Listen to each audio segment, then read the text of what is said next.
Oi, eu sou a Rafa. Oi, eu sou a Andressa. Nós somos do canal Locodicéia e sejam muito bem-vindos ao Bookceia. Esse é o terceiro e último episódio do livro Mulheres que Correm com os Lobos.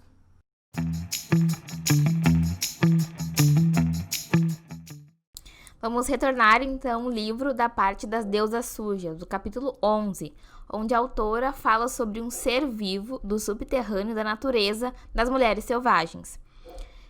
Esse ser vivo faz parte então da natureza sensorial das mulheres. É como um animal que vive o seu ciclo de vida, como a gente. A autora fala sobre a questão sexual da mulher, sobre o cio, mas ela não se refere à sexualidade em si, da excitação sexual.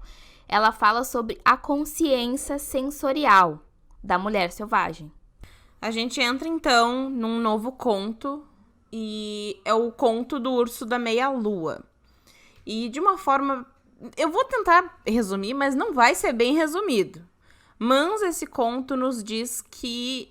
Eu vou tentar resumir em 3 páginas, gente. Idiota. Mas esse conto, ele basicamente conta pra gente que uma esposa tá muito feliz depois da volta do marido dela da guerra. Só que ele volta totalmente diferente. Ele volta transtornado, ele volta com muita raiva. Então ele prefere se exilar na floresta e ficar sozinho o tempo todo. E a esposa, né, fica sem entender. Tipo, ela tá triste e ela sente falta do marido, né? Tipo, ele acabou de voltar da guerra. E um dia ela resolve ir lá e levar comida pra ele, pra fazer uma surpresa pra ele. Só que ele tem um acesso de raiva. E ela, por não saber o que fazer, por não saber como lidar com a situação, ela acaba indo numa curandeira. E essa curandeira fala pra ela que ela precisa subir uma montanha pra conseguir encontrar o pelo da nuca de um urso, que esse urso tem uma meia-lua desenhada na nuca. Então ela precisa daquele pelo, daquela parte, né, do pelo do urso. E é isso que ela precisa pra poder ter o marido dela de volta. Então ela faz o que a curandeira manda. Ela vai, ela sobe a montanha. E durante esse percurso ela tem vários empecilhos, ela encontra obstáculos que acabam dificultando a subida dela. Mas ela reza e aquelas coisas acabam deixando ela em paz. E ela encontra o urso. E o urso autoriza ela a pegar o pelo. Depois disso ela desce a montanha e quando ela chega ela dá o pelo pra curandeira. Ela cumpriu a tarefa, né? E a curandeira simplesmente manda ela pra casa. A curandeira diz o seguinte: volte, por favor, para casa com seus novos conhecimentos e proceda da mesma forma com o seu marido. E a mulher ficou sem entender nada, porque ela quase morreu para subir a montanha para ser mandada embora, né? Mas a moral da história é que agora, quando ela voltar para casa, ela vai ter uma bagagem extra, né? Ela vai conseguir entender melhor a situação, porque ela também passou por traumas durante a subida da montanha. Então, essa parte do livro acaba entrando um pouco mais em traumas psicológicos, na raiva, que a gente acessa outra parte da nossa psique, né? E a raiva em si, do conto, né, ela fica caracterizada pelo marido dela, né, que ele volta transtornado da guerra. Então, a subida dela na montanha, com todos os empecilhos, com todos os problemas, também geraram traumas nela. Então, consequentemente, ela vai saber lidar melhor com o marido dela, né, sendo uma vez posta de frente, exatamente, com esses problemas, né? E é interessante que uma vez eu tava numa sessão de terapia e eu comentei com a minha psicóloga que eu não gostava de sentir raiva, que pra mim era um sentimento que me deixava muito desconfortável. E ela me questionou o porquê, né, de eu não gostar de sentir raiva. Eu expliquei pra ela e tal os meus motivos, só que o que ela me falou me deixou bem curiosa, porque ela me falou que a raiva, muitas vezes, nos motiva. A raiva acaba nos impulsionando a fazer as coisas. Claro que, tipo, é óbvio que sentir raiva demais, raiva em excesso, né? É uma coisa que é um problema sério e a gente tem que buscar um tratamento. Mas a gente ter essa raiva como gatilho para tomar uma atitude é realmente dispensar, né? Então, eu acho que serviu para mim e pode servir para uma próxima pessoa, né? Nesse mesmo capítulo, a gente aprende um pouco também sobre perdão. E é muito importante a gente não julgar o trauma alheio, porque tu não sabe o que se passa na cabeça de uma pessoa traumatizada, tu não sabe o que pode despertar ou não um gatilho em outra pessoa. Então é muito importante que a gente saiba lidar com a empatia, sabe?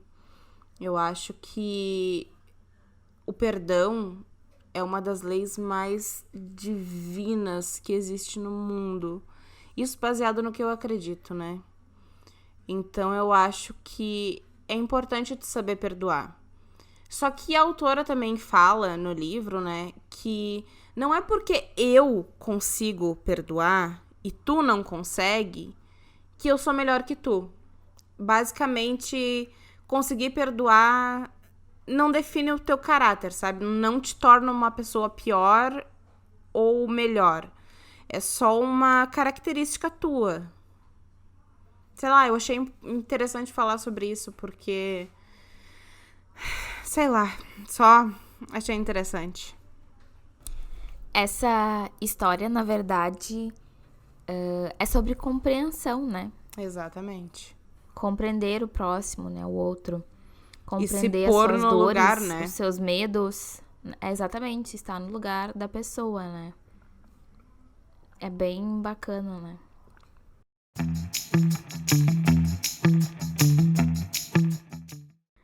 Então, vamos mudar um pouco de história e vamos falar sobre a mulher dos cabelos de ouro. Era uma vez uma mulher muito linda que morava numa floresta, até que um dia deparou-se com um cavaleiro. Ele acabou levando o cabelo dela para casa como recompensa. Então, ele foi tentar trocar, né, o cabelo dela para conseguir algum dinheiro. Mas todos tiraram sarro dele, porque imagina, né, gente? Era um cabelo, não um pedaço de ouro. Aí ele voltou para a floresta e acabou matando ela. Para apresentar, né, na realidade, como um troféu, né? Porque ele precisava provar que ele não tinha ficado louco. Aí enterraram ela e o que aconteceu? O cabelo continuou a crescer. A história fala sobre a força da mulher, a força de vida da mulher selvagem.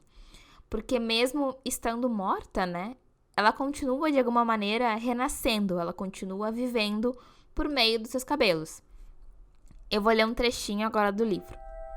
Entretanto, parte do milagre da psique selvagem reside no fato de que não importa a profundidade da morte da mulher, não importa a extensão dos danos, a sua vida psíquica continua e surge a céu aberto, onde, em circunstâncias de grande emoção, ela acabará saindo sob a forma de canção. É então que o mal perpetrado é percebido pelo consciente e a psique começa a sua recuperação.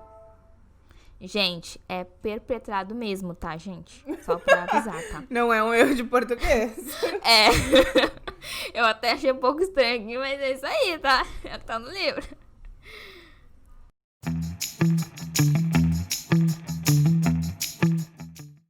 A gente entra agora para a penúltima história, que se chama A Donzela Sem Mãos. E, de novo, eu vou tentar resumir, mas eu não vou conseguir resumir, porque essa história é longa, mas eu vou tentar. E eu te convido a debater comigo, inclusive. I will try. Tá, beleza, vamos lá. A Donzela Sem Mãos conta a história de um pai que fez um pacto com o diabo sem saber. E nesse pacto ele acabou entregando a filha dele. Um tempo depois, como prometido, o diabo voltou e veio atrás da guria, mas ela não queria ir, né? Tipo, óbvio. E ela chorou tanto que a alma dela se limpava. E isso era ruim para a entidade.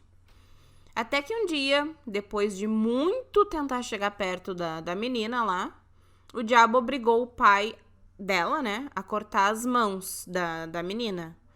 E o pai cortou as mãos dela. Só que ela continuava chorando, então ela continuava limpando a alma.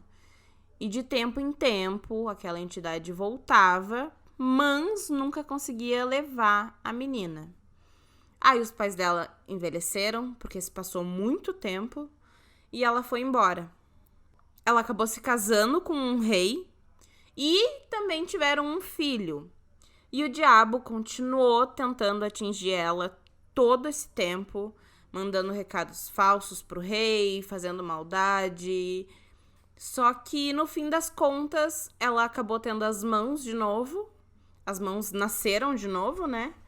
E ela viveu feliz com o rei pelo resto da vida. Final feliz, né? E o bem acaba vencendo o mal. Essa história, na realidade, me parece, assim, a história da Cinderela, né? Começa lá aquela donzela em perigo e tal, aí no final do filme, por tudo que ela tenha passado, ela consegue dar a volta por cima. Embora, inclusive, claro, lembra a história aqui, da Baba Yaga, né? Também. Da vassaliça. Embora aqui, claro, né, ela tenha perdido aí, né, praticamente, né, boa parte do corpo, digamos assim, né? Sim. Coitada, né? Mas, indo assim, ainda puxando o fio da Cinderela e de outras, Aurora também, as princesas ali da Disney, digamos assim. Eu tava vendo uma entrevista e tal da atriz que fez Orgulho e Preconceito, a Ana Karina também, a Keira Knightley. Eu adoro Orgulho e Preconceito, amo de paixão. Espero que um dia a gente consiga aqui fazer no nosso podcast esse livro. Vamos trazer. Porque é um clássico maravilhoso. E ela comentou que não deixava a filha dela assistir as princesas da Disney, porque ela achava que era irreal, né? Tipo, não era verdade aquilo ali, sabe? É um mundo que não existe. Então, quando ela era pequena, a filha dela não assistia esse tipo de coisa. Aí chegou e tal, uma idade, né? Tipo, maior e tal. Aí ela colocou a filha dela pra assistir, eu acho que foi a Aurora. Não tenho certeza disso, mas eu acho que foi a Aurora. E a filha dela virou pra ela e disse pra ela assim: mas como assim? Como ela deixou o príncipe beijar ela sem o consenso dela? Eu fiquei assim, totalmente... Abriu meu mundo, entende? Porque eu estou parando pra ver, tipo... Aurora, tem aquela questão da Branca de Neve também, tipo, o príncipe simplesmente vai lá e beija ela, tipo... Sim, é sempre com um sem beijo. pedir, entende? Ela tá lá... Tá, claro, ok, vamos dizer, tá, ela tava desacordada. Mas não... Mas aí, né? Aí, tipo, não interessa, entende? Não é pra fazer isso. E aquilo me marcou de um jeito, assim, que abriu meu mundo. Eu nunca tinha parado pra pensar e eu simplesmente admirava de paixão todas as princesas, sabe? E hoje em dia eu enxergo a história com um olhar totalmente diferente, entende? Eu fugi muito do assunto, né, gente? Mas como eu linkei, tipo, essa história com a Cinderela, eu já fui, né? Tá, e agora eu vou linkar a minha opinião com o que tu falou que, né? Mas eu não sei se eu concordo. Não, tipo, claro que tem os dois lados da moeda, né? Tipo, tem o lado bom e o lado ruim, né? Tem esse lado negativo, tipo, de sempre... Da masculinidade sempre ser mais... né? Mas eu, como sou uma pessoa da fantasia, eu não sei se eu acho legal tirar isso de uma criança, sabe? Eu não sei se é uma atitude legal. Porque é fantasia, sabe? Eu acho que criança precisa disso. Não só criança, adulto também. Às vezes a gente precisa, sei lá, até como uma válvula de escape, a gente precisa muitas vezes dessa fantasia, desse segundo mundo. Pois então... quando eu escutei isso, a primeira coisa que eu pensei... Nossa, mas ela era uma criança, sabe? Criança tem que assistir esse tipo de coisa, porque eu assisti. Mas aí depois eu ficou na minha mente ainda, fica, né, essa questão, né?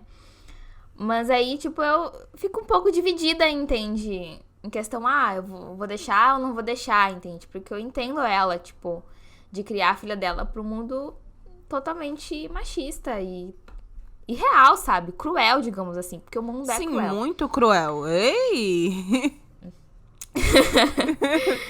Mas eu não sei, eu fico dividida, na realidade. Eu não consigo, tipo, nossa, ela fez certo, ela fez errado. Na realidade, eu não tô aqui pra criticar ela, né? Ela cria a filha dela do jeito que ela quiser. Óbvio, né? Quem somos nós?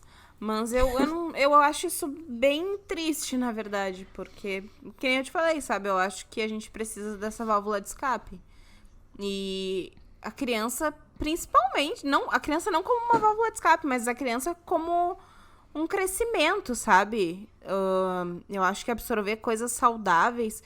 Tá, tudo bem, tem esse lado, mas é que é tudo uma questão de criação e a gente não tem filho, então é complicado de falar, mas, né?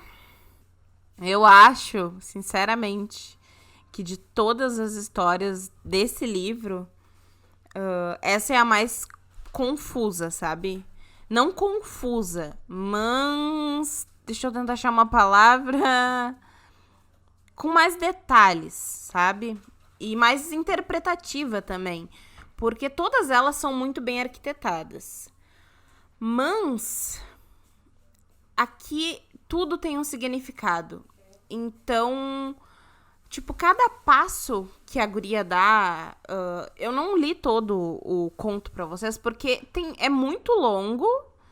E é cheio de detalhes, mas o que a autora fez, a autora, diferente das outras histórias, aqui ela desmembrou, tipo, pedaço por pedaço, atitude por até nomes ela desmembrou. Então, essa é uma história bem interpretativa e, infelizmente, a gente não pode fazer um audiobook, né? Senão a gente vai ficar aqui pra sempre. Mas eu acho... que essa história consegue se autodenominar, porque em muitos momentos da tua vida, tu não sabe de onde veio alguma coisa, tu não sabe os precedentes de tudo, sabe? Então, tipo, o pai dela fez um pacto porque alguém chegou na porta dele e ofereceu dinheiro, mas ele não sabia que era a filha, o que estava sendo pedido em troca era a filha dele, né? Então, por isso que eu acho que é muito importante a gente estudar os alertar, precedentes. Né? Esse conto, na realidade, é um alerta, Sim, né? Sim, exatamente. E eu também acho que nada vem fácil pra gente e quando vem fácil demais, a gente precisa desconfiar, sabe? Talvez isso seja até um papo, tipo, ai, que gente insegura. Mas, cara, nada é fácil nessa vida, sabe? Quem é que vai bater na tua porta e vai te oferecer dinheiro? Eu acho que ninguém, né?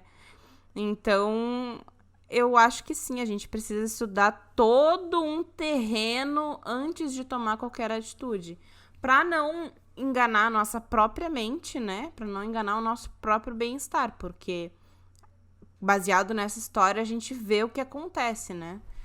Então... Esse conto me lembrou muito o conto dos Três Irmãos, né?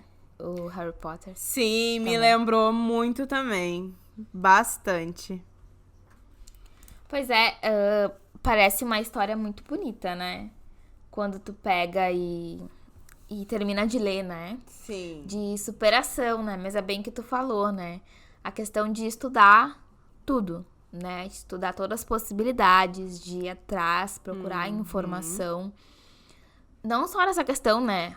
Claro, o conto fala a questão do dinheiro e tal, coisa assim, de melhorar de vida. Mas eu acho que em qualquer situação da tua vida, né? Que tu estiver passando, situação. Né? Não só nessa. Não, bata louco, tu bota em jogo ali, tu nem sabe. É bem legal, porque esses contos são um ensinamento, né? Pra vida, Sim. né? São ensinamentos pra ti própria, são ensinamentos pra vida, pros teus conhecidos, tu consegue encaixar todo mundo.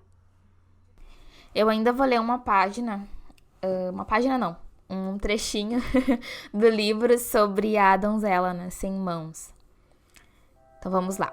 A Donzela Sem Mãos é uma história da vida real, a respeito de nós, mulheres de verdade. Ela não trata de uma parte de nossas vidas, mas da nossa existência inteira. Sua essência, ela ensina que para as mulheres, trabalho consiste em vaguear.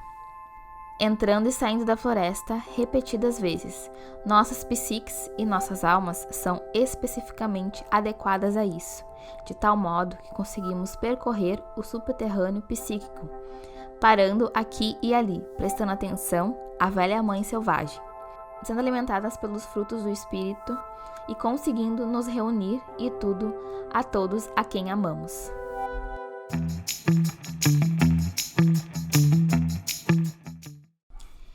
Estamos nos encaminhando então para o final do livro e é bem legal que no final, além de ela ter feito a gente encontrar a nossa mulher selvagem, a nossa psique, a nossa alma, ela nos dá os nossos últimos ensinamentos, digamos assim. Eu achei muito bom, foi tipo a cereja do bolo. Eu não consigo resumir porque eu realmente preciso ler isso.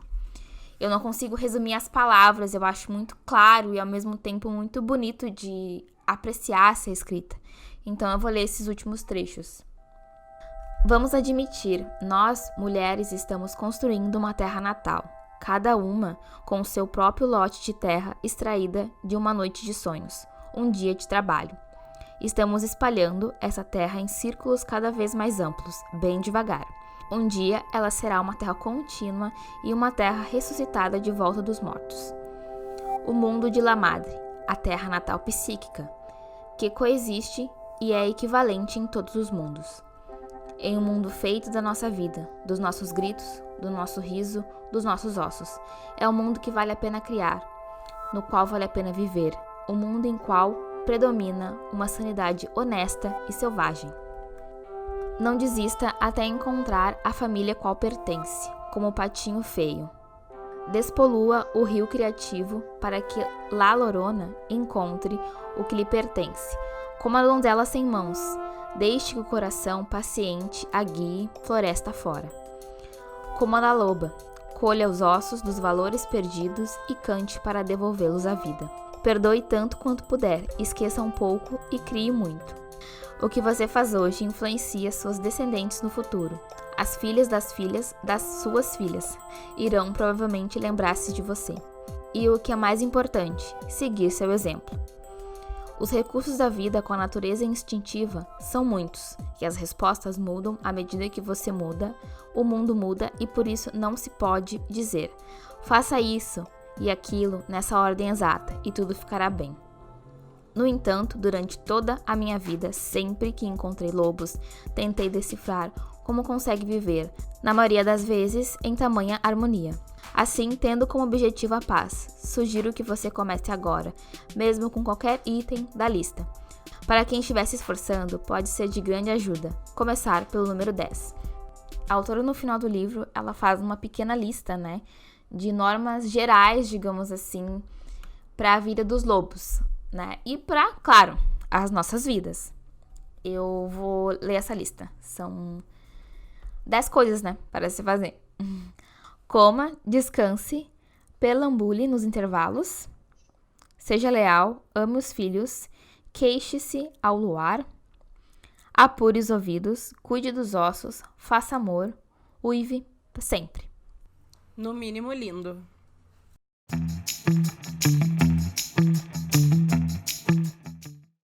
Bom, claramente eu falei demais.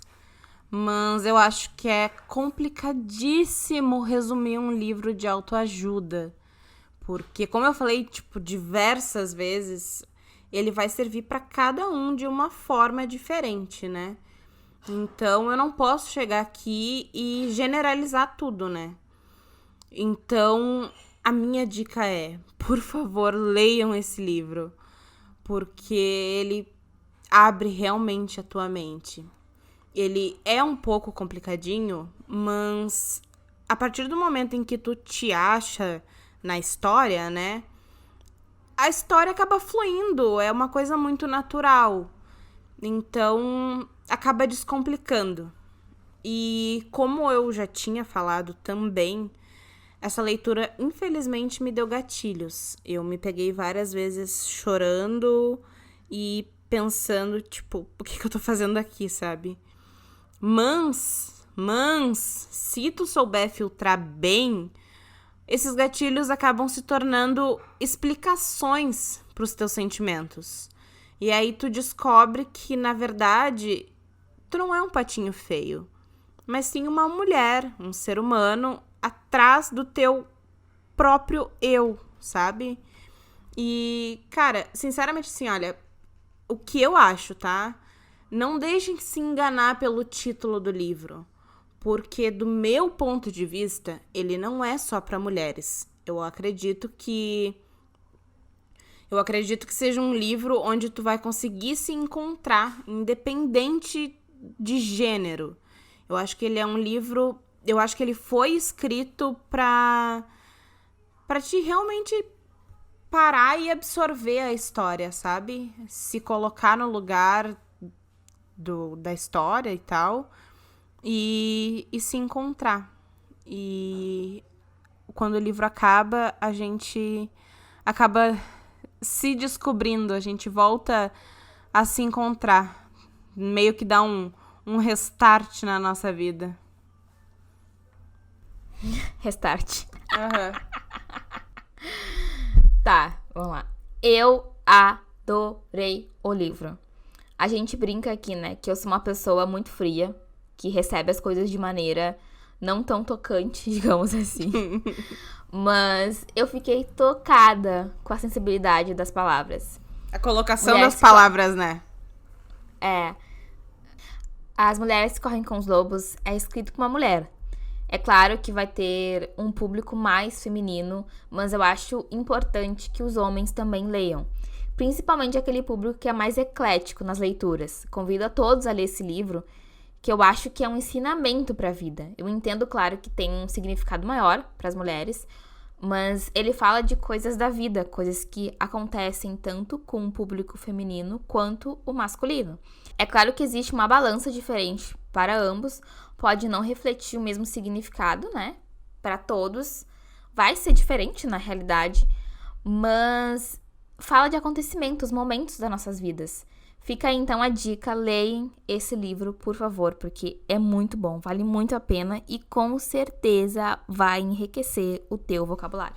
Nossa, se vai. Qualquer livro que tu leia, na verdade, enriquece teu vocabulário, né?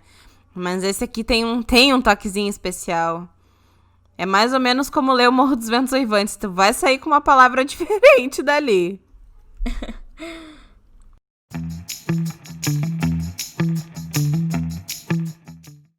Então tá, esse foi o nosso último episódio sobre o livro Mulheres que Correm com os Lobos. E obrigada por escutar a gente até aqui. Foi uma imersão, acho que muito gratificante, né, pra nós. E abriu muito a nossa mente. Então, a gente espera que vocês tenham gostado e que vocês tenham se identificado também de alguma forma.